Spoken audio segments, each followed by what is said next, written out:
creature has powerful claws and fangs formed from hardened and identifiable tissue. Two of the incisors appear grossly malformed and discolored. Blood is like nothing I've seen. We always like to base our stories in some sort of real-world truth, a piece of folklore or a piece of mythology. With vampires, obviously, there's so much to choose from cultures all the way around the world. So rather than pick one particular legend, we thought it would be fun to create a monster that ties all of those legends together in some way. So we had an idea for a creature that lives underneath the ground and emerges every few years. Our vampire is actually an alien parasite. It invades a host body. The creatures that you see in House of Ashes, the winged demonic creatures, were actually once an intelligent race of cosmic nomads traveling through the stars on this big generation ship. They somehow picked up this alien parasite and it ravaged through their crew, and their ship went out of control and crash landed into prehistoric Earth, where it was buried under the ground in what is now the Zagros Mountains. Being a parasite, this alien slug needs to find a host body, a living body or a recently dead one. Once it invades that body, it grows inside it, killing the host if host is still alive. And its tendrils reach out into the host's brain and hijack its central nervous system, sort of reanimating it. It then goes on the hunt for blood.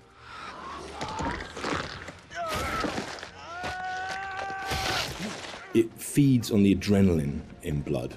So in order to get the adrenaline pumping, it needs to terrify its prey. So it shrieks at them and drags the kill out until the blood is really, really pumping, and then it strikes. You keep lookout. Fuck!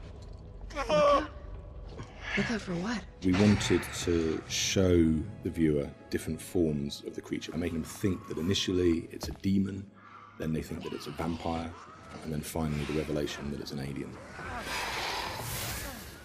So just to explain where the parasites have come to infect some of our game characters, this shows a game character who's going through different stages, is infected, starts to affect the character, and there's a final look from that where the fangs are coming through the skull. So that's one of the developments of how our classic vampire is actually a host.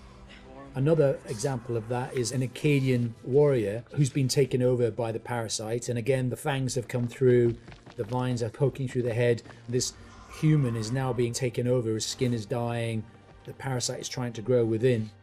But we progress that into looking at the design on the alien demon, I call it. This had to have very unique elements that came through from the head design. So we've got a very animalistic head here, but also we've got the fangs. These fangs are coming from the parasite that's within, so the fangs are coming through. It's almost deforming the shape of the host. Oh, shit. What the fuck happened to your teeth, buddy? We refined that further to what is our final head, where the ear is a part of the skull and it flexes open.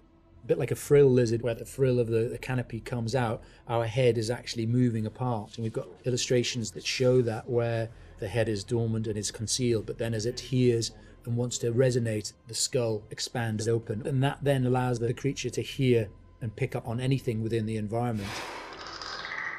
With characters, it's always good to base at least some of it on anatomy that we recognise, and that provides a foundation for the vampire. It's bipedal and human in its structure, but we've just changed things, tweaked them, made them a bit more alien.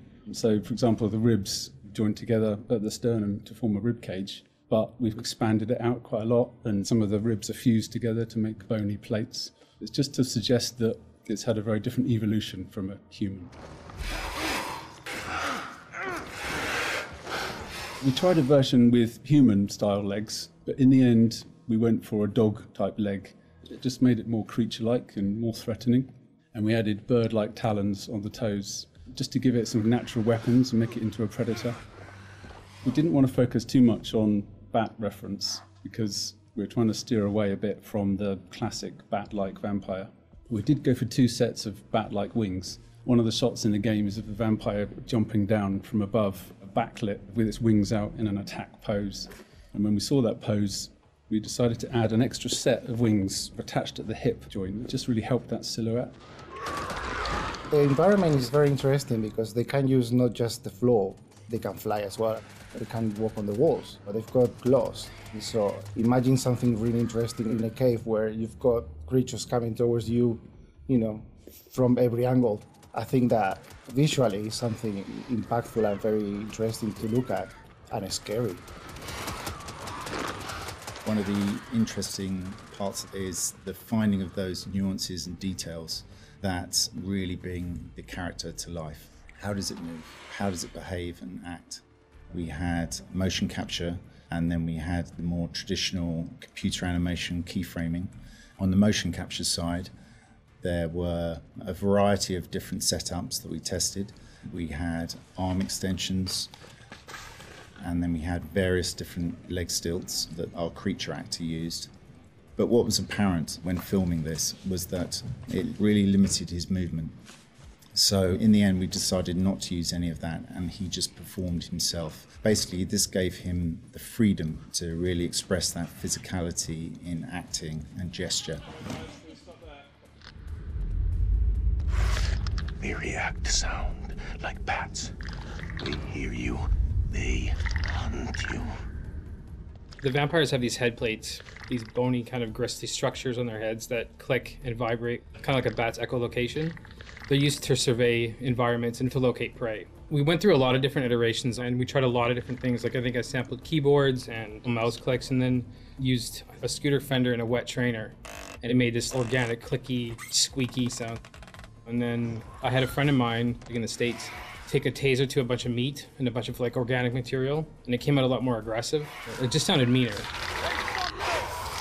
I got something for you! And then the biggest thing that we had was this little tiny drum and a rod with fishing line in between it. So when you twisted a rod, it made this clicking and popping sound. So that ended up being one of the main tonal layers for it. But none of them quite fit right. But once we put them all together and layered them all together on top of each other, then it started to actually work as a holistic, organic thing. Something entirely new to House of Ashes, which is a classic horror movie trope, is the vampire point of view shots, which we use a very wide lens, and we use some perspective distortion on those shots, which helps sell the power and hunger of the vampires as they're chasing the soldiers, and it helps make the soldiers feel very small and very weak. And doing so, it also helps us as the player realise that these vampires are inhuman, and that when we're watching what they're doing, they're bouncing off of walls and they're climbing on the ceilings and flying.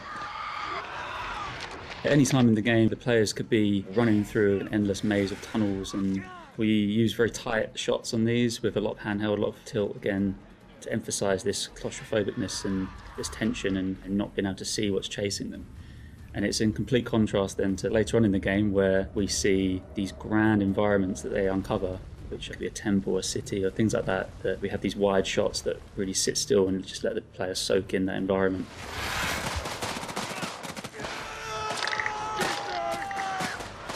This is the most complex creature that we have ever animated in the studio. But the challenge is more than a challenge, is the fun to do it, because it's not a real creature. You can push it in a way that you can use your imagination to make it more interesting. We're facing an enemy we know zero about, an enemy of unknown size and their home turf. Sucks to be us.